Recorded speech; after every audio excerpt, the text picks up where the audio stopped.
You may or may not be aware of this, but to win a hockey game, you have to score goals. Usually more than one. Avs lose to the Detroit Red Wings 2-1 in overtime.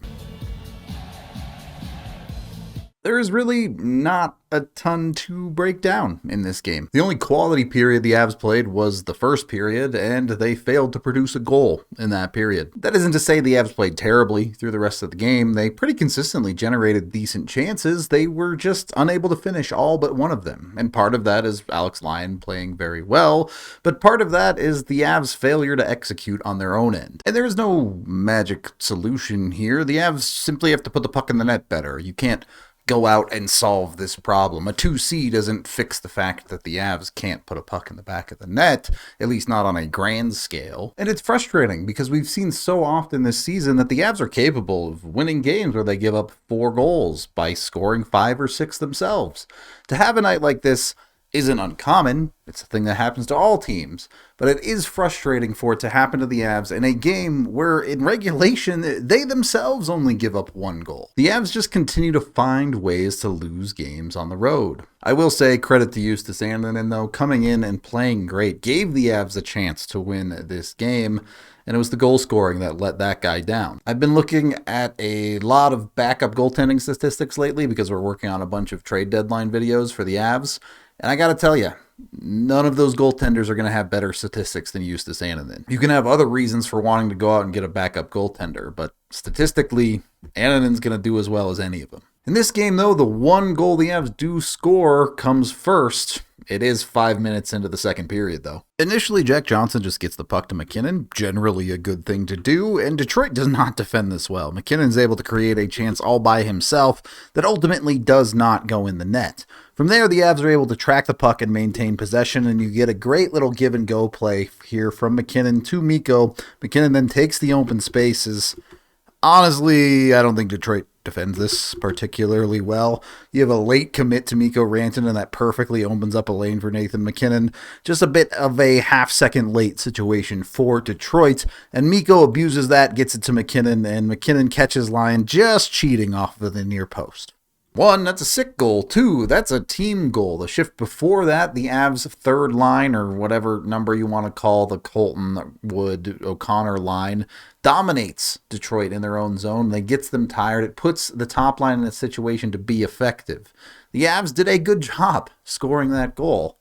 It's just the rest of their attempts that weren't good enough. And despite only scoring 1 goal, this game feels frustrating for Colorado because with 8 minutes left in the game, they had a 1-goal lead. You're nearing the end. You almost got there, really, in the grand scheme. The vast majority of this game was either tied or the Avs with a lead. In fact, all of regulation was at worst tied.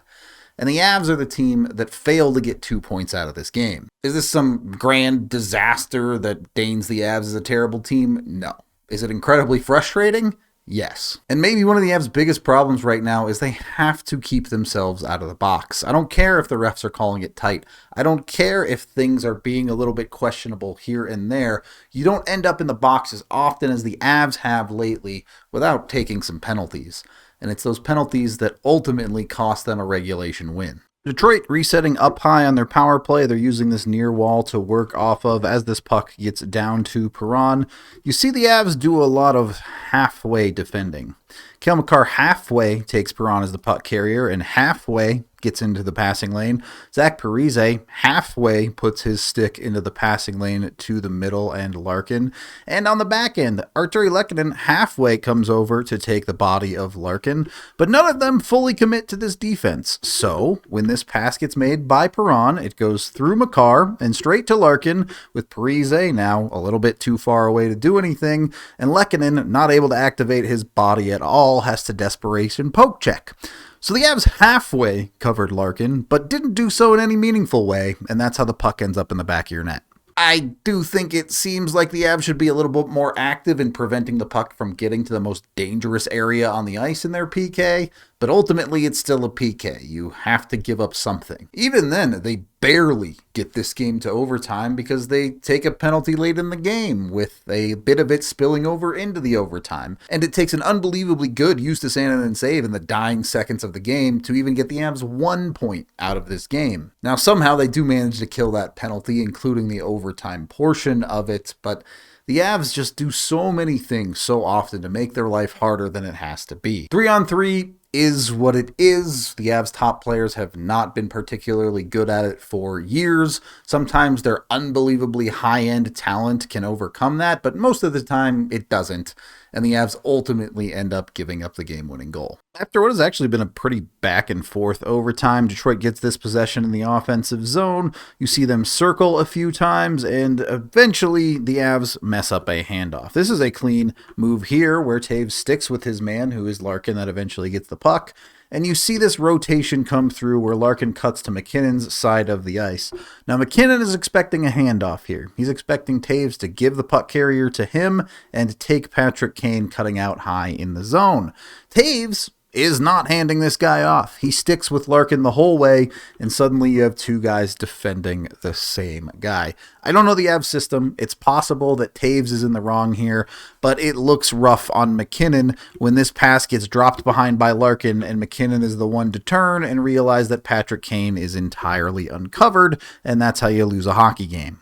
Is that terrible coverage from MacKinnon? Yes. But frankly, I care a lot less about losing this game in overtime. That is whatever. The fact that the Avs failed to win this game in regulation is the part I'm frustrated with. And it's almost entirely based on the Avs' inability to execute at a level that we know they can. You lost in overtime. Should you have won it there? Maybe, but ultimately 3-on-3 is meaningless when it comes to playoff hockey, and at the end of the day, that's the only thing the Colorado Avalanche care about. So it's just not something that I'm going to nitpick. That's it. That's all there is to a 2-1 overtime game. It's not that complicated.